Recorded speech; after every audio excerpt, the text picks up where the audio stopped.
The topic today is preparing data for submission to the National Data Archive, otherwise known as NDA.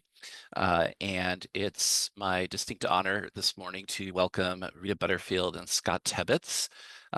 They will be speaking with us about their experiences preparing and sharing data with the National Data Archive, which is a repository that's set up by NIMH with the goal of providing de-identified data sets to researchers, policymakers, and the public. And the process essentially involves three broad steps: creating a data sharing agreement, creating data structures, and submitting data. And this is an outgrowth of their work with Dr. Amy Conroy.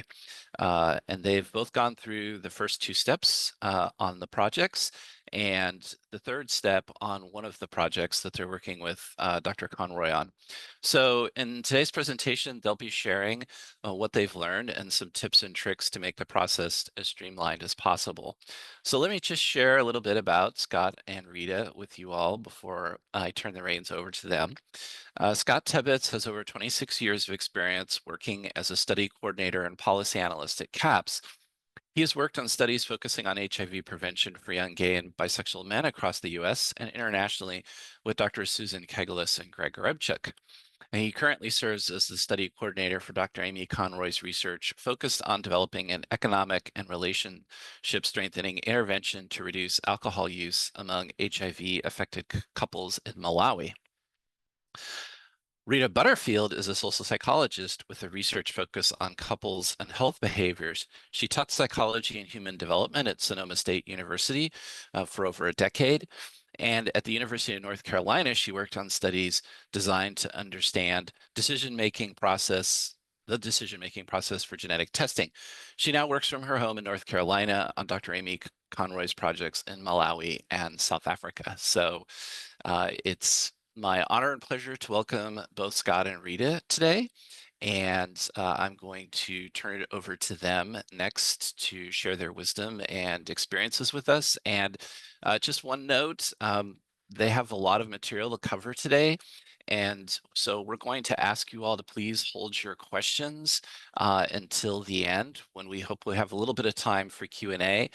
They've also generously agreed to have their email addresses shared in case folks have any follow-up questions that we're not able to get to in the hour today. So I'd like to thank Scott and Rita for generously putting this talk together and sharing their time and expertise with us today. And I'd also like to shout out Amy Conroy as well for being so gracious to allow us to do all this and make it possible. So without further ado, Scott and Rita, please take it away. Thank you, Tor. Good morning, everyone. Nice to see everyone. So I'm going to be presenting first, and then I'm going to be presenting on preparing data for submission to the NDA, and then Rita will follow up with her presentation on submitting data to the NDA. I do want to just provide one disclosure. None of this information has been reviewed by NIMH. As Tor mentioned, this presentation comes from our experience complying with these requirements for data submission, and we suggest that this presentation and the information that we include here be used in conjunction with documentation from NIMH. Their website actually has quite a few webinars and tutorials that have been helpful, and I've also found just emailing the NDA help desk to be helpful too, if I had a quick question about something, and they usually get back within a couple of hours and then link to specific tutorials. As Tor mentioned, the NDA is a repository that collects and preserves and disseminates data for research, and the goal is, as he said, to secure access for those data sets to researchers and policymakers and the public. The NDA is a repository not just of data collected through NIMH studies, but for other institutes and projects. I'm not going to read through that list right there, but the NDA is just like this larger bucket where other institutes put their data.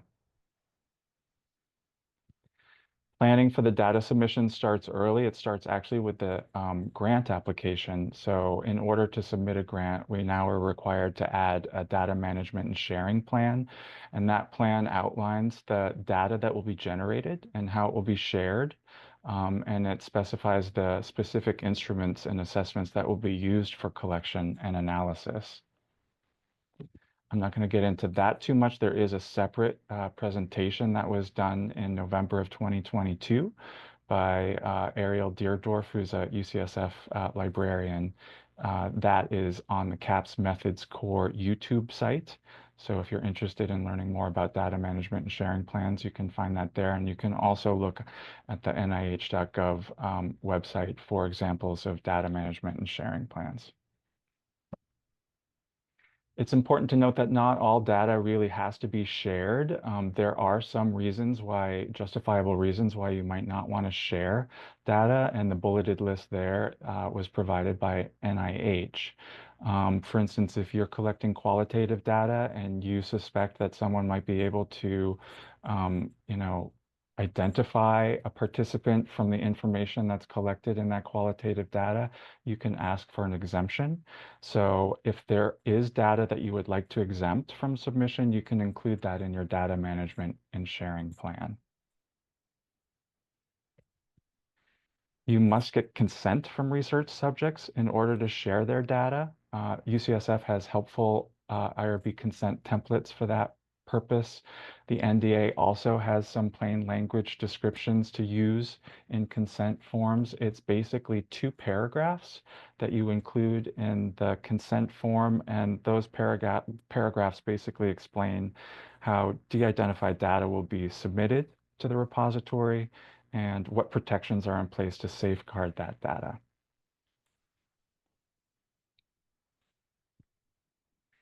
NIMH-funded studies have fairly strict reporting requirements for the data. It must be formatted according to very specific defined specifications and submitted semi-annually at January 15th and July 15th.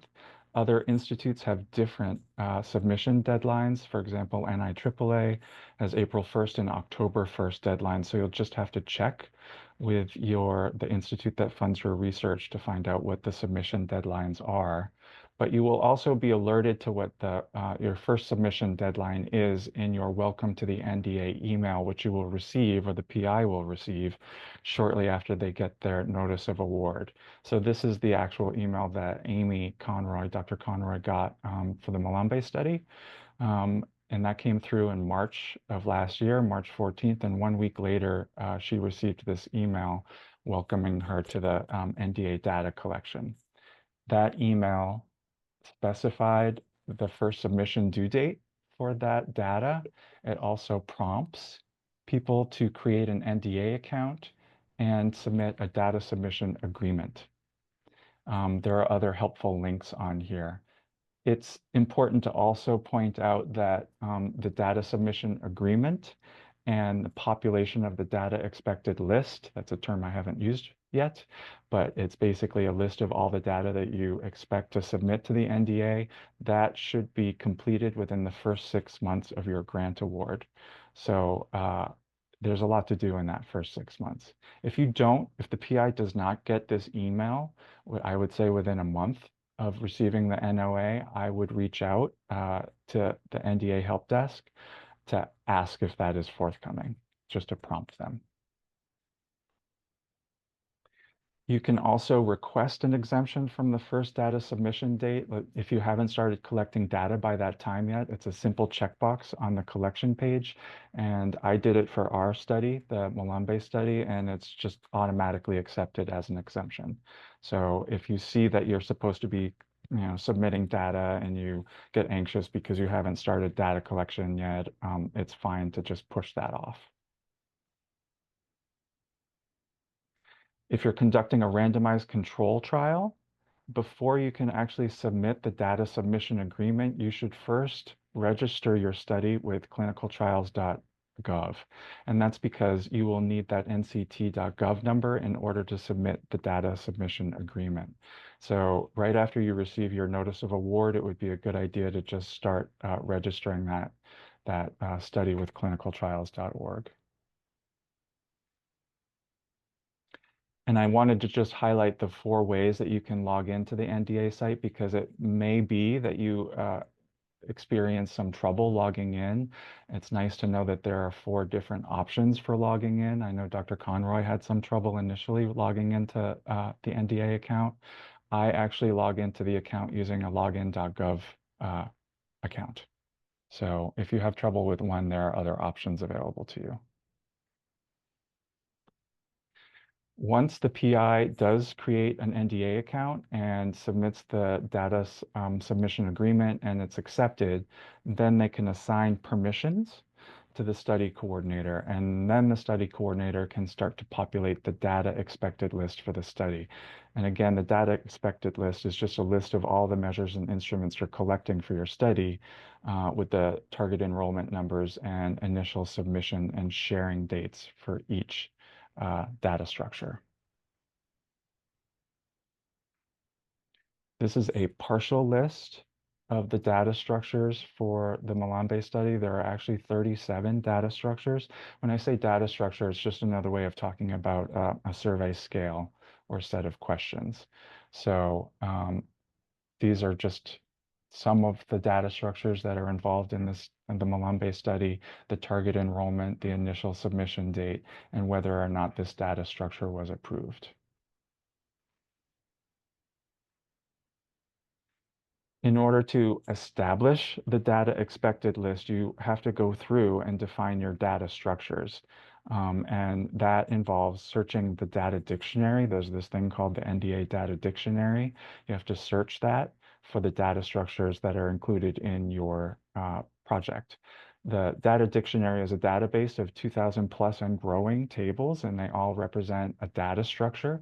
And all the data that you submit will be submitted individually to one of those structures. And again, you have 6 months from the grant start date to populate this data expected list. So to identify the data structure, this is just a screenshot of the paper version of the survey. This is Beck's hopelessness scale that we are using in the Malawi study. You would go to the data dictionary and plug in Beck hopelessness and search for that data structure. And then you would find Beck hopelessness scale. When you click on that, it will give you a list of all the variables that exist for that data structure, but also importantly, it has these 2 CSV files that you should download. One is a definitions file and one is the submission template. The definitions file, don't get mad at me. You're not supposed to really see what's going on here. I just want you to see what this looks like.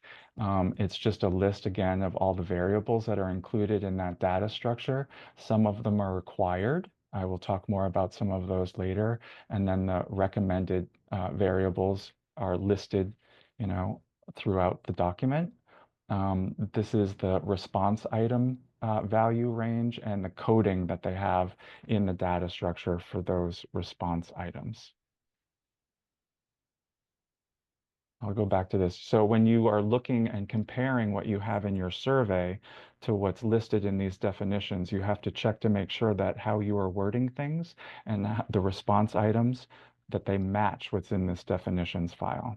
And if they don't, there's a process for that. I'll talk about that later too. And then this is the template file. This is the file that you will be using to populate the actual data from your study and submit to the NDA. There'll be 4 categories, basically 4 categories for your data expected list. There'll be required data structures. Those will be determined by the institute that funds you. They can't be changed. Another category is existing data structures that when you compare it to what you have in your survey or in your project, that match completely. Another category is existing data structures in the data library that don't match. For instance, maybe the wording is different, the response scales are different, or the time frame is different. And then the final category of data structures are new data structures that you can't yet find, that haven't been included in the data library yet, but you still need to submit those as part of your expected data and perhaps they'll accept them and include them as part of the data library, and perhaps they'll just be something that's specific to your study. What is required in terms of data structures is dependent upon your funding source. So NIMH has different data structures that are required than NIAAA. So you will have to check with your institutes to find out what the requirements are for each institute. NIMH has these common data elements and data structures that are required. If your funding comes from them, you are required to collect this information, whereas NIAAA just has this one data structure. So there are sizable differences depending upon your funding source. If there is a difference in how you ask questions or response items from what's listed in the data dictionary for that data structure, you have to submit a change request. So again, if it's possible, perhaps to check the data dictionary and reference the data structures when you're developing your survey so that you can cut down on any discrepancies or any need to submit a change request, that might be helpful, but you'll have to weigh the pros and cons of deviating from those structures in order to do so. There may be some very good reasons why you want to deviate, and so then you'll just submit a change request as part of your data expected list. So this is just a hard example of a change that you might want to make. This is a change that we asked to make. This is from the Center for Epidemiologic Studies Depression Scale. I was bothered by things that usually don't bother me. So in the data structure on the NDA, in the NDA library, their response items are coded differently than we wanted to code them in our study, and they're actually also, the verbiage is slightly different from how we have it in our survey. So we had to submit a change request and ask for, them to just accept our changes. And in order to do that, you have to submit an updated definitions file. Again, don't get upset because you can't read this. I just want you to see that there's a process for documenting the changes that need to be made to a definitions file, and very specific ways of formatting those changes so that they're highlighted for the data curators on the other end at the NDA. So everything, you have to list the variables, the new variables that you're using, if it's an integer that you're collecting, if it's a recommended variable or a required variable, invariably they'll be just recommended, the verbiage for that variable, and then the response item encoding for that variable. And then formatted in red.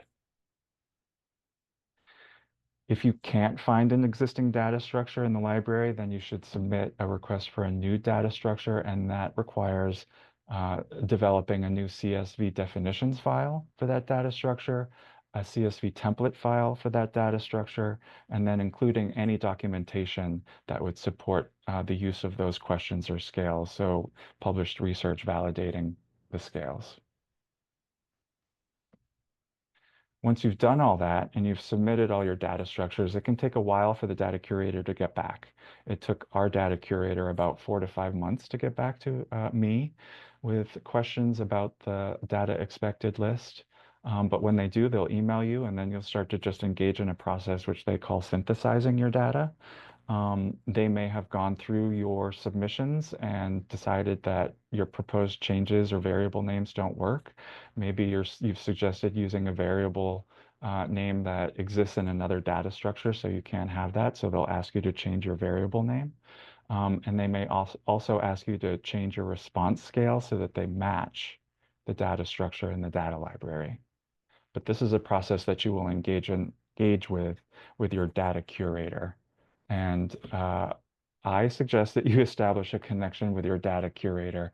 I did. I requested a Zoom meeting with them, which I found to be very helpful because at the outset, this can all feel very impersonal and a little overwhelming.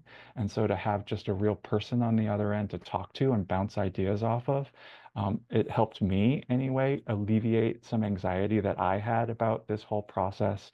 And it just shows that you're engaged in case some other issues come up in the future.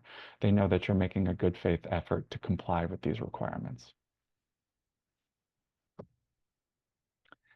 There are 5 required variables that have to be submitted for all the data structures. One of them is the GUID. It's a global unique identifier. I'll talk a little bit more about that in a bit. The other is the source subject ID. That's how you define the participant in your project or study. The date. The date submission has to be formatted in this way: 2-digit month, 2-digit day, 4-digit year. Age. The age has to be calculated in months at the time of the interview. So that's something that I will touch on in a little bit as well. And then also sex, um, formatted as capital M, capital F, capital O, or NR. I don't know if any of this has changed yet. We haven't received any guidance on any changes to any of these processes from the NDA. So as far as I know, this is all still the same. The GUID, which is the Global Unique Identifier, is a code, and the code is created by a GUID tool. And that is this de-identified identifier that's used for each participant. And the NDAR underscore, um, you know, identifier right here is an example of the GUID. Basically, you have to collect this information: the first name, middle name, last name, sex, date of birth, and city, from the participant, and then you have to enter that data into their GUID tool, which then kicks back that GUID. You have to do this for each participant in your study. So if you are not able to collect that information, which for our Malombe study we could not, you can request pseudo GUIDs. In order to request pseudo GUIDs, the PI has to email the help desk and explain why they're needed. And then they'll send you a spreadsheet of pseudo GUIDs, which actually is a lot easier and quicker than generating your own GUIDs, but through using the tool. But you're supposed to be collecting that personally identifiable information. That's the preferred way of establishing a GUID for each participant.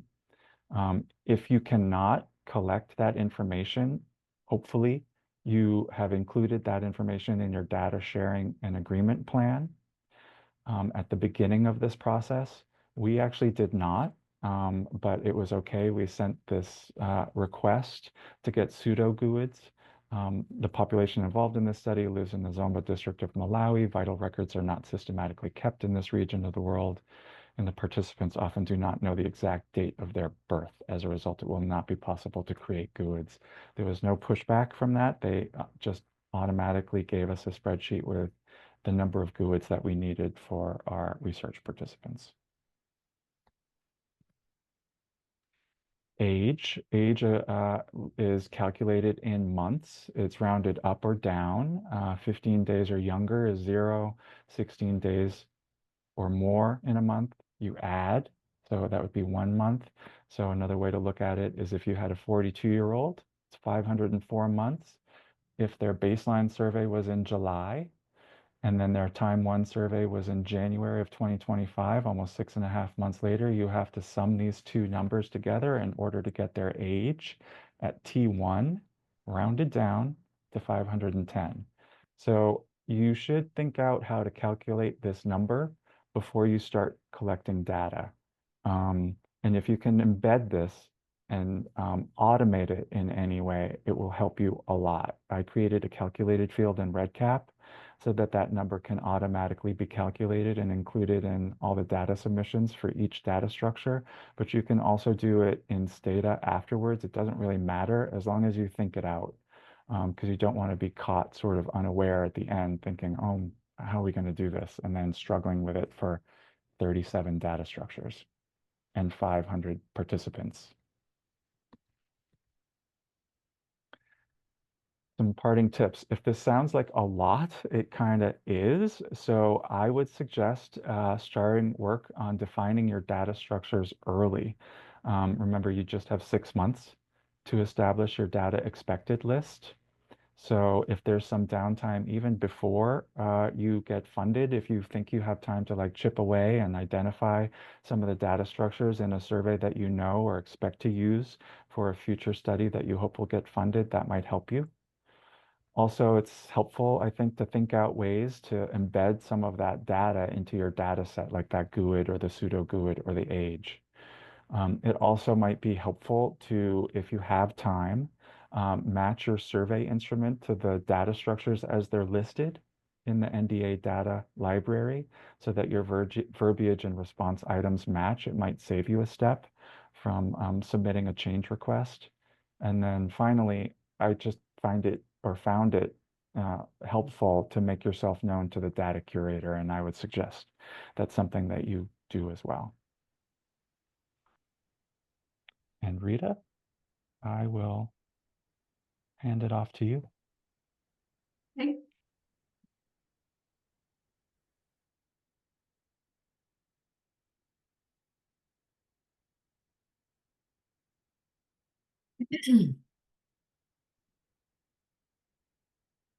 Okay, so I'm going to talk about actually submitting data, which I have done for one study. And yeah. Oh, so I wanted to just start by mentioning for PIs, there is an expense tool. So the link is there for it, and it's something the PI can use when they're writing their grant. But in one paper, someone who evaluated this tool, a consultant said, no matter how it is accomplished, the cost of accurate data submission is likely several times greater than the cost suggested by the NIMH's cost estimator. And I think that's true just because this is a very, it's a very time-consuming process. So just some key points before I go along, and I'm trying to keep this at 15 minutes so that we have time for some questions. So I'm going to be going a little bit fast. So hopefully that's okay.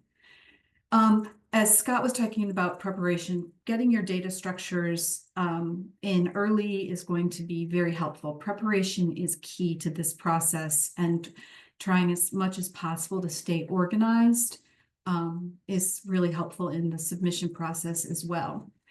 But I also want to kind of maybe relieve some stress by saying mistakes can be corrected at any time. So for example, if you're submitting and you realize, oh my gosh, there was a data structure I was supposed to submit way back at the beginning and I forgot, it's okay, you can submit it.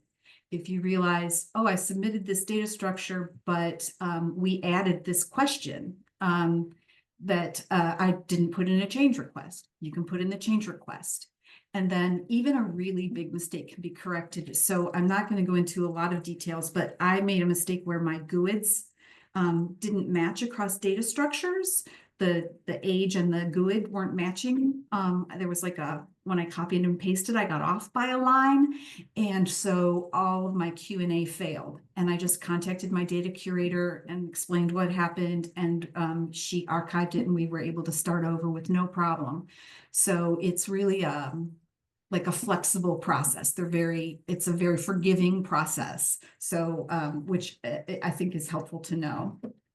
As Scott said, data should be submitted biannually, but again, here, just to relieve some stress for that first year of a grant, compliance is loosely defined. So when we were submitting for MASI, the very first study, we were kind of behind the 8 ball. This was like, we were the first cohort and we didn't know what the heck we were doing. And so they told us that we could submit one data structure for one subject and we would be in compliance. We did more than that, but just so you know, like compliance is loosely defined. And then the other thing to know is that data submissions are cumulative. So say in that first submission, you've surveyed 100 participants. So you submit those 100 participants. And then when you go to submit in July, now you have 200 participants. You don't just submit 101 to 200. You have to resubmit the first 100. So it's cumulative. You just add the new rows to your spreadsheet. And the same thing if you have multiple waves of data. If you have 200 participants, it becomes 400 rows of data, but with now the participant is a different age, right? They're 6 months older or 4 months older or whatever it is. And data submission is a 2-step process. So the first part of the data submission process is called data validation. And there's a data validation tool that you can use. And And all this does is it checks that any of those required fields are filled in.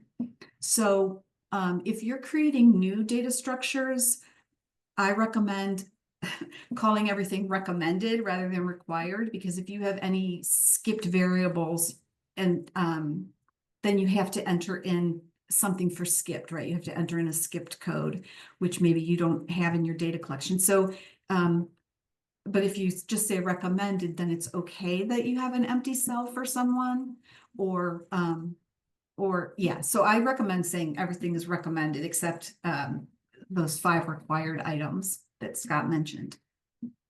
So the data validation tool checks to make sure that all the required cells are filled, checks that the data are formatted correctly. So for example, you have a capital M and not a lowercase m for male. And you can actually complete this with practice data. So if you're testing your REDCap or Qualtrics and you have practice data, you can actually go through this data validation process with that, just to make sure you're formatting things correctly and so that you feel comfortable when your real data come in. And then the second step is actually the data submission. And this is very straightforward. It's just uploading to the NDA. And once you've uploaded to the NDA, which I'm going to show you, then it goes into quality and assurance check, and that can take months and months, 6 months, 8 months. And so it can be a while before you find out that you have made any kind of errors. And hopefully you haven't, but if you have, then that's when you fix it. And what this is checking is to make sure that the GUID, that all of those, that the GUIDs match with the study ID that you've assigned, the sex, the date, and the age across all the study structures. So that's what the Q&A is checking for. So we have a data structure called household goods, and this is a data structure that was new. It's going to be in the data dictionary now. So if you have this scale, you'll find it in the data dictionary. But when I was creating this, it wasn't in the data dictionary. So it was one of those ones that we had to submit. So I'm going to go through how we submitted the data for that. So this is what the data definitions looks like. It has all of the variable names, whether it's an integer, what the question is, what the question responses are. And the first thing I do when I download the data dictionary is I add a column where I can put notes to myself. So I added in a column where I put in what we call these variables in our data set. Ideally, you can, when you're creating your REDCap or Qualtrics, you would use the names that are already in the NDA, but we've used these variables in many studies. So we already have stata do files written. So it was kind of 6 of one, half dozen of the other. We either changed them in our do file or we changed them at this point. So anyway, so this is what we call them in our data set. And I want to point out there's one item that we didn't ask, so it's not in there. So I'll show you what I did to account for that, because you can't, when you download the template, you can't make any changes to that. You can't change the order of items. You can't change the name of items. You have to go with what's on there.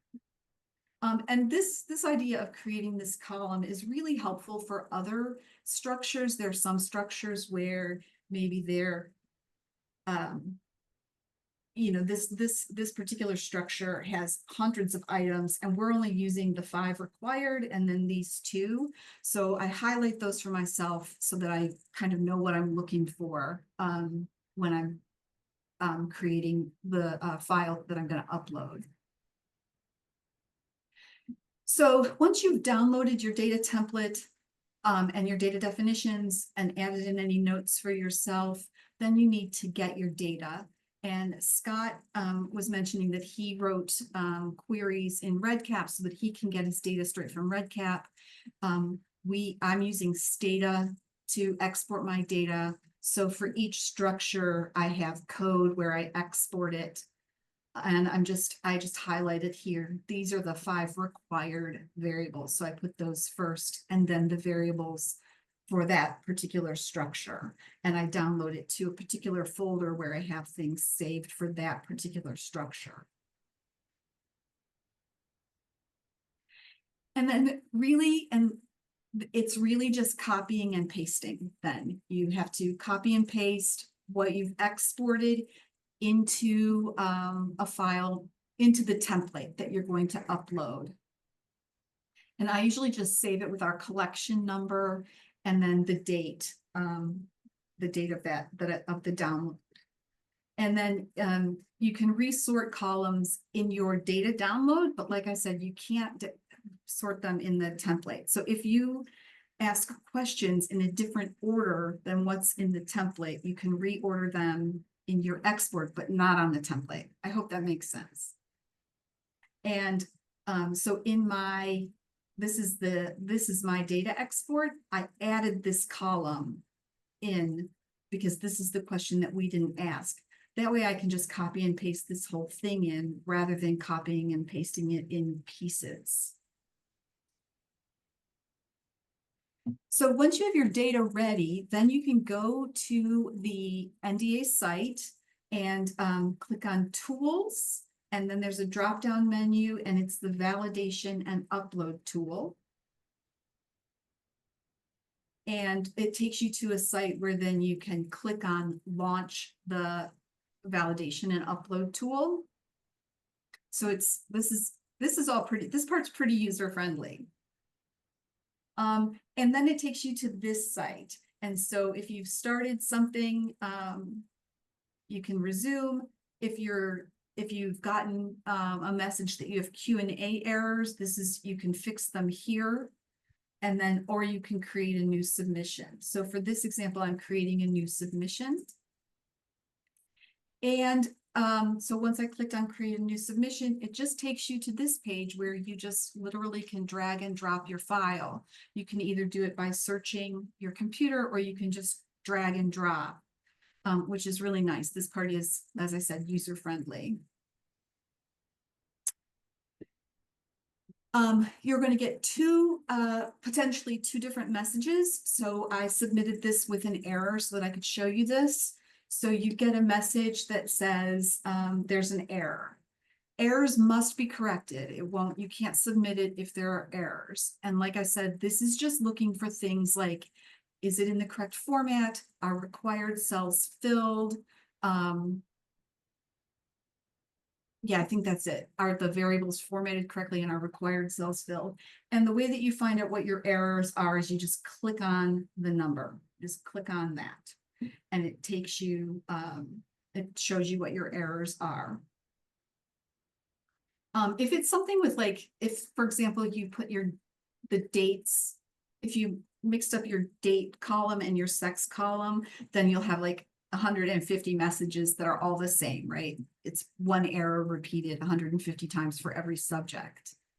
And then you can either, once you go back into your spreadsheet and correct your errors, you can either start over or just click revalidate.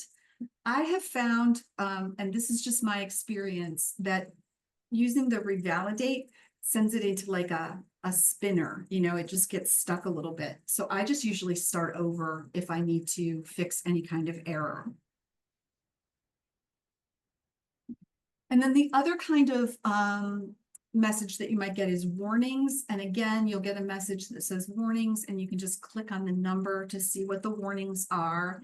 And this is telling me that there were cells that weren't filled in, but they're all recommended cells. And this is where this is if they say other, then the cell was to put in what they said. And most people didn't say other, so this is blank for most people. So it's just telling me this cell is empty for most people.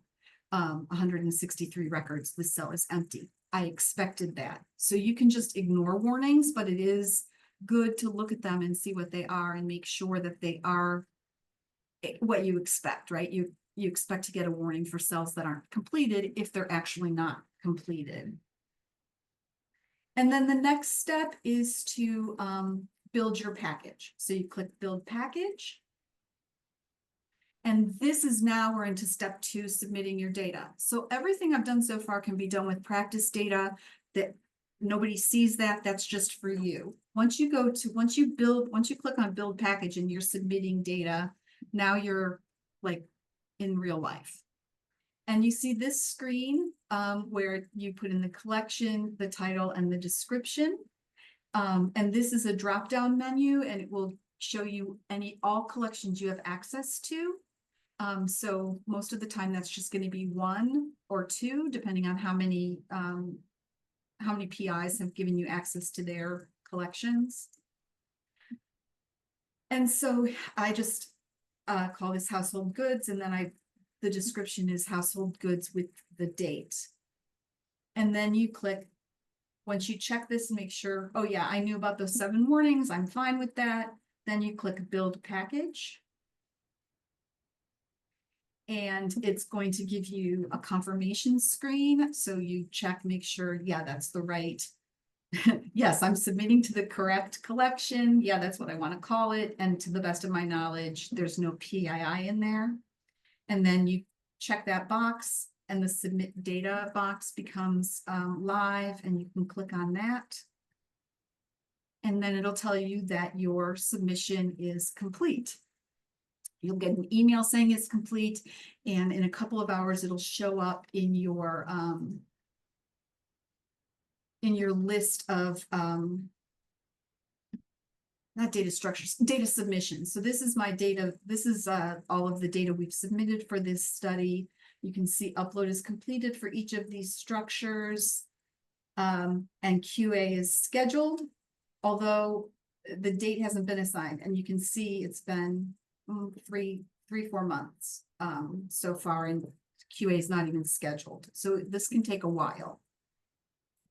Okay, oh great, I did that in 15 minutes. So we have time for questions. Wonderful. Well, thank you both, Scott and Rita. This is really fascinating to see how NIMH has set up this archive and all the steps that are necessary, and your tips and tricks for navigating this are really fantastic. So at this point, I would love to invite anyone who has questions to either post them to the chat or raise their hand, and I'll be happy to call upon you.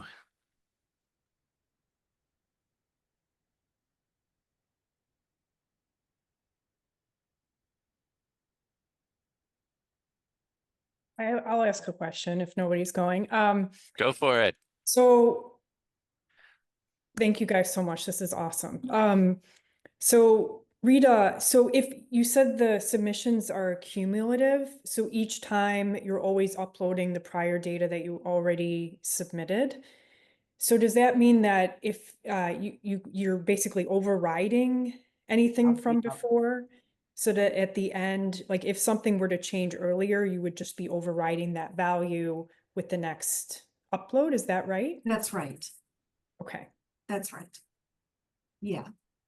So in that sense too, it's kind of it gets a forgiving process. I think one of the things that scares people is they feel like, oh no, we're at our 6-month date and we're not ready to submit our data.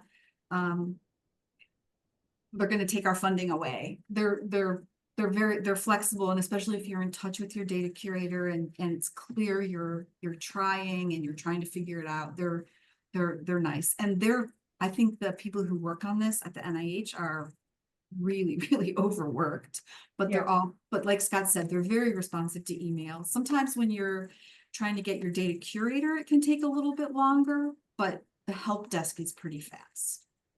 And I would expect that this is going to take even longer, especially since this is a new process. And if they laid off all the probationary employees, then maybe all of those folks that were new are no longer there to do all this hard work. So we'll see. And then second question is for the submission of the data structure. So if you have a really long survey with 40+ data structures, each of those submissions is its own process. So just to kind of put that into perspective of how time consuming that is to submit really long surveys for many different data structures. So yeah. It's also, I found with the demographics, I don't know if you found this too, Scott, with the demographic questions, people ask them so many different kinds of ways. So marital status might be on this structure, and age is on this structure, and relationship duration is on another structure. And so sometimes you might have data structures where you just have one question. For our newer study, I submitted the data structures and I added questions from other data structures to existing data structures, if that makes sense. So like I took however they collect relationship duration, for example, and added it to the marital satisfaction questionnaire, for example. I don't remember exactly, but you know, like instead of saying I'm gonna do one question from this data structure and one question from this data structure and one from this one, I tried to combine them. And so it's still in the process of if they approve it or not, but hopefully they will, because otherwise, you know, sometimes you just have, especially with the demographics, people ask them so many different ways. Yeah. Thank you. Oh, I also wanted to mention that Scott said you can't make changes to the required structures. I actually worked with my data curator because for, I think the PHQ-9, you have to put what language it was collected in, and isiZulu wasn't one of the options on the scale. And so when I first submitted a change request, they said, you can't make a change to this because it's a required structure. And I said, yeah, but we need this. And so they went ahead and did it for me. So you can make changes. It's just probably a two-step process rather than a one-step process.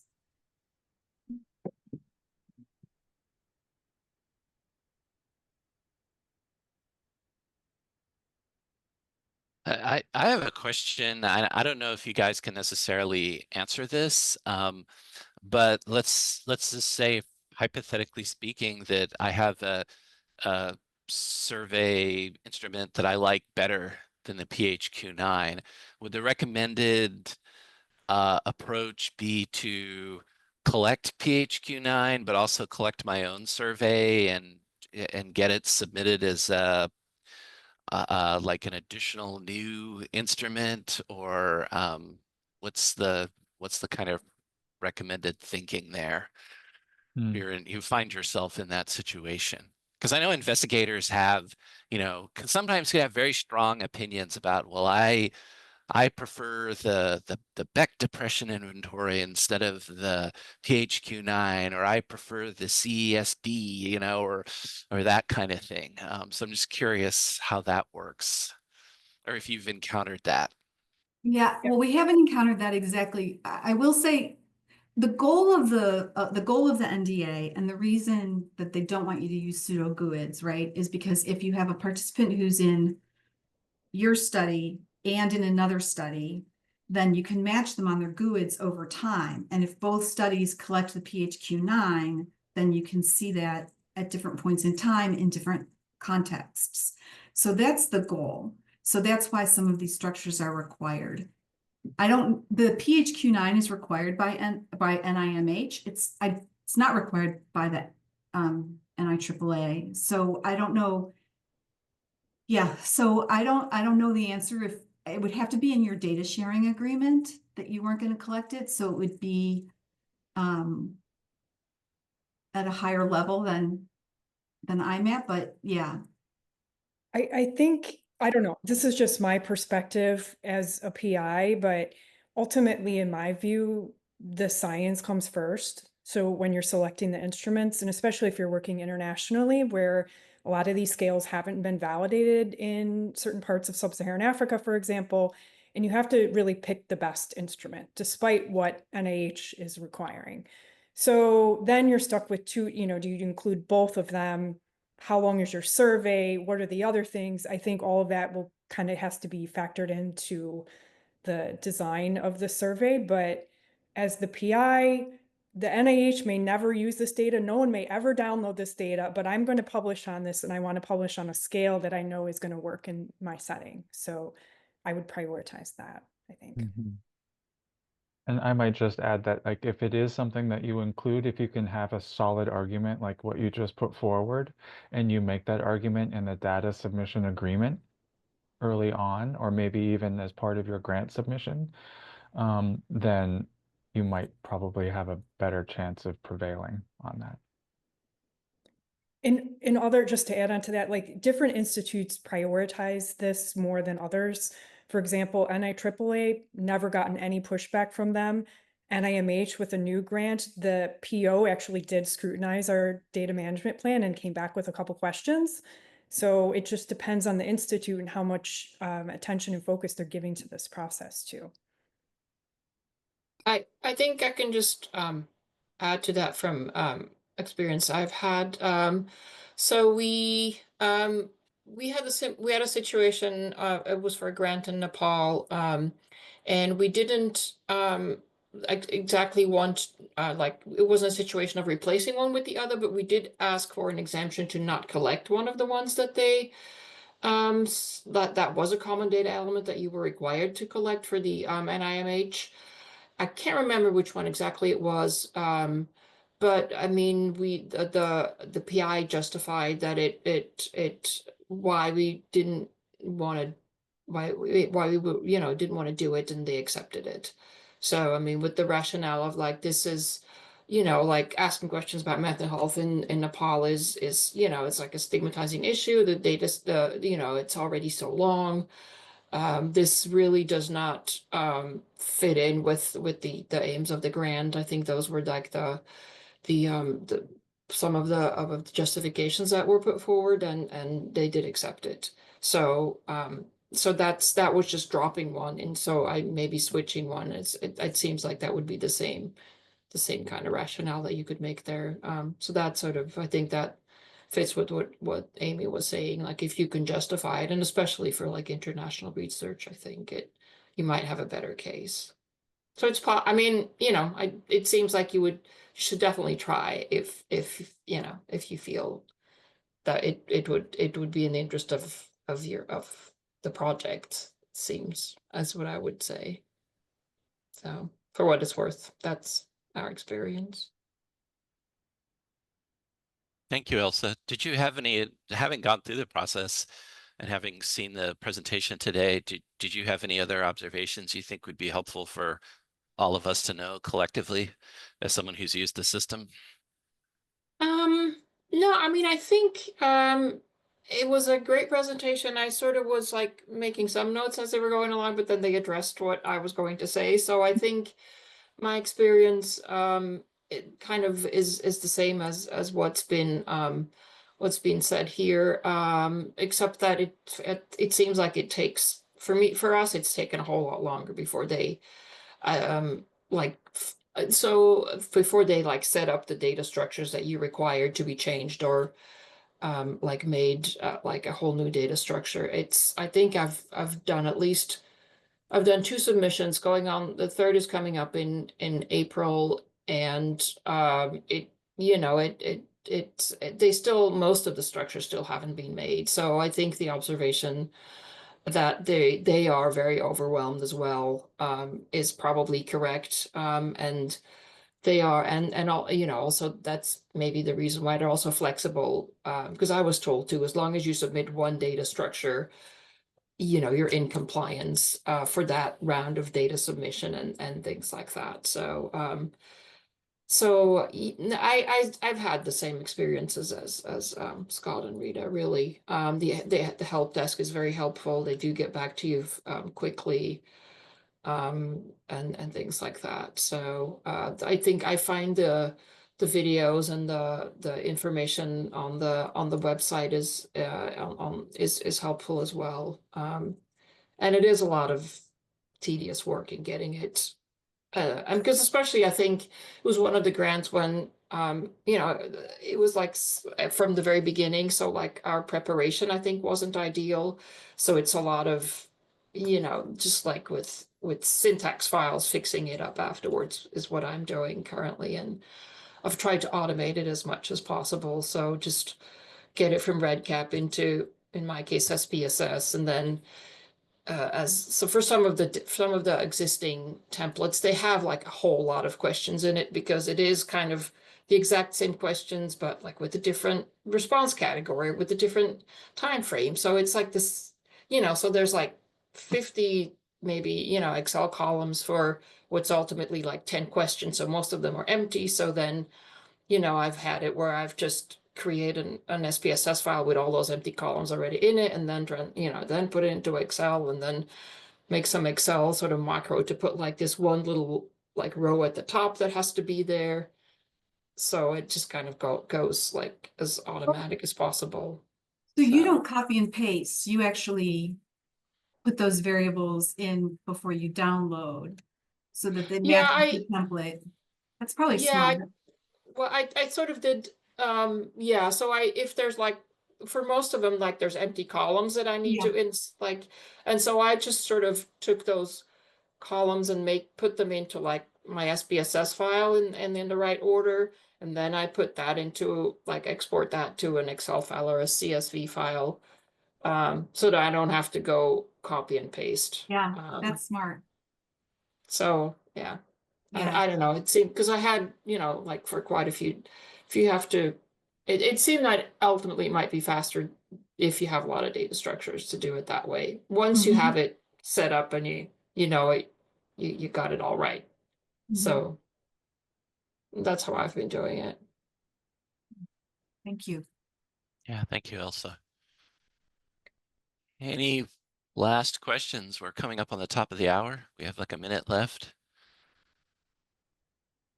Keep in mind, as we were sharing, as Mireya shared at the top of the hour, this is being recorded. It will go on YouTube. Scott and Rita, I don't know if you had your email addresses listed in the chat earlier for follow-up questions, and I assume folks are interested in the slides. If you guys are open to sharing the slides, can reach out. Absolutely. Well, I really want to thank you both. This was fascinating as a tour through how you actually get the work done. So I want to thank you, and thank you, Amy, as well, for being so generous with sharing your studies as use cases here, and also sharing your insights from the PI's point of view and participating today. I think that's super valuable as well. So thank you again, everyone, and have a great rest of the day. Happy NDAing the next time you need to do it.